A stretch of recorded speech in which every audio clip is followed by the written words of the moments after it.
Assalamualaikum warahmatullahi wabarakatuh. Perkenalkan, nama saya Azura Marza dengan NIM 2310201054. Saya berasal dari lokal 3B dengan priyodi Pendidikan Agama Islam. Adapun tujuan saya membuat video ini yaitu saya bertujuan untuk membuat video ini agar dapat memenuhi tugas UAS saya, yaitu dengan mata kuliah antropologi dan sosiologi pendidikan. Dan dimana dengan video ini saya akan menjelaskan materi dari kelompok saya sendiri, yaitu tentang ruang lingkup dan kajian sosiologi.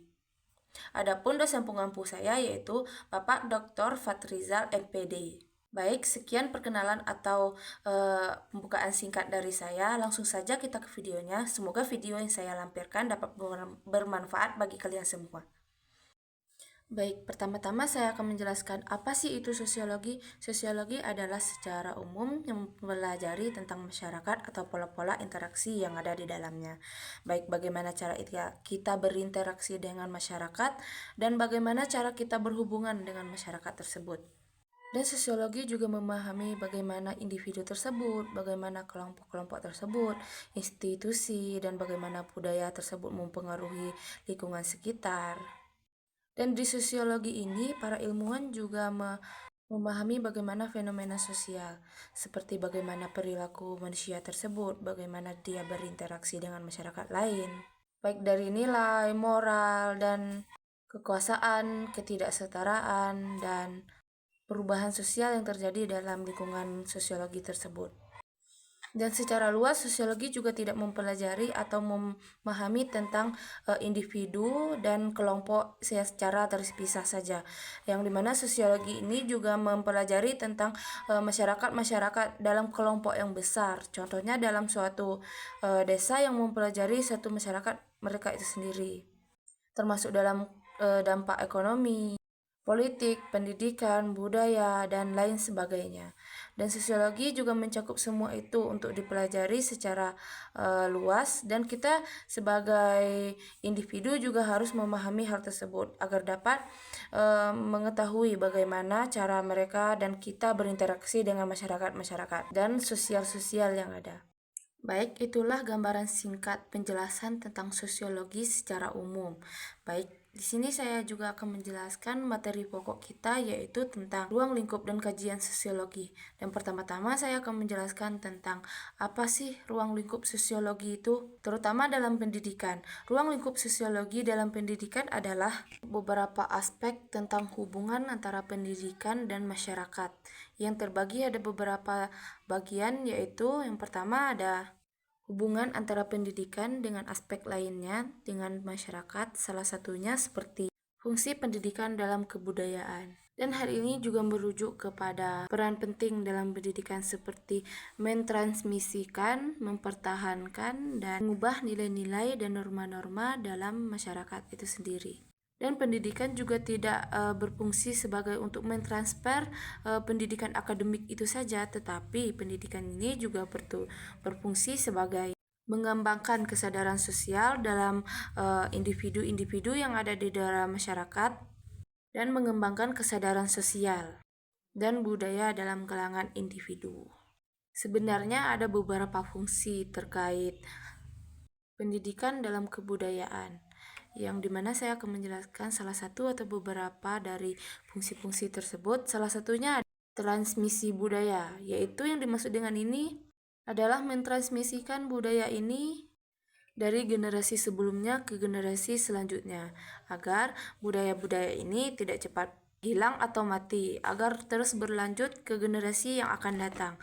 Dengan adanya pendidikan sosiologi ini agar dapat diterapkan dari generasi ke generasi, supaya generasi yang telah dibuat oleh para masyarakat sebelumnya tidak hilang dengan begitu saja, dengan adanya mentransmisikan budaya dari generasi ke generasi berikutnya.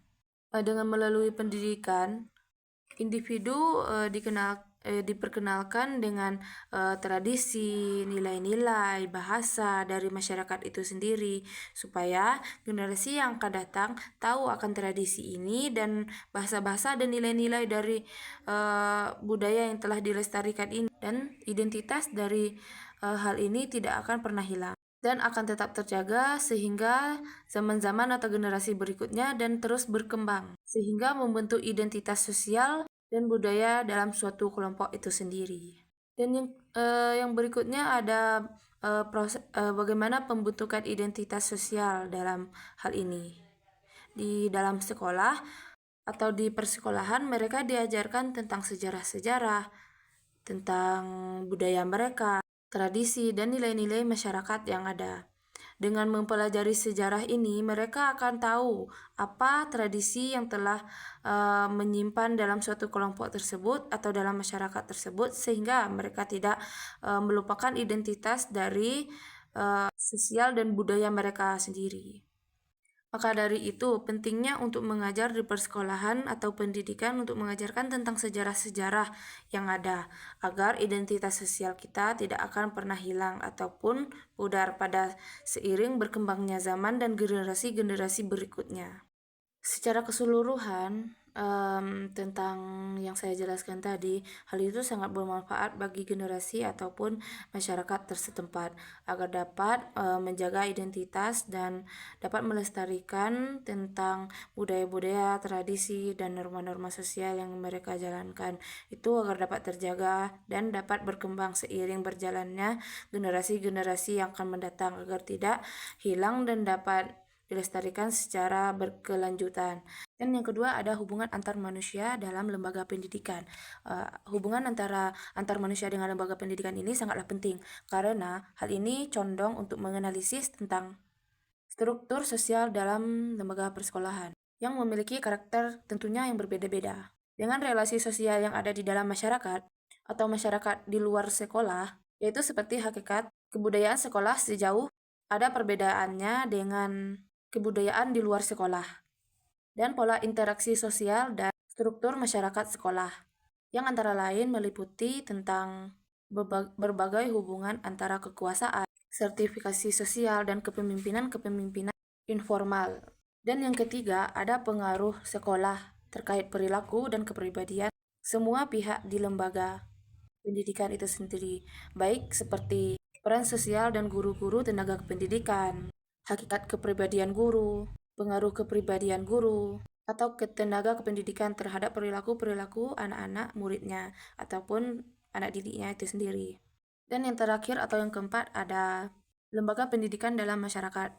Di sini dianalisis antara pola-pola atau interaksi antara sekolah dan lembaga pendidikan dalam kelompok-kelompok sosial lainnya seperti masyarakat, sekitar sekolah, ataupun lembaga pendidikan. Seperti hubungan antara sekolah dengan masyarakat dalam melaksanakan pendidikan.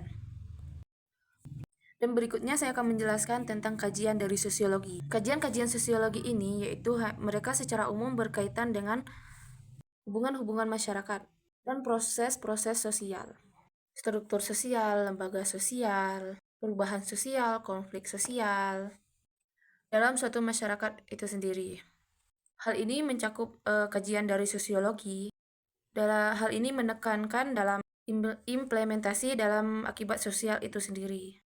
Dan pendidikan dalam memandang masalah-masalah pendidikan dari sudut totalitas, lingkup sosial, kebudayaan, politik, dan ekonomi bagi masyarakat. Karena sosiologi pendidikan melihat gejala pendidikan sebagai bagian struktur sosial. Sosiologi ini menjelaskan tentang bagaimana kita memahami antar manusia dan bagaimana kita mempelajari tentang manusia, yaitu kita mempelajari antara individu dengan individu yang lain. Baik, sekian penjelasan tentang materi kelompok saya, yaitu tentang ruang lingkup dan kajian sosiologi.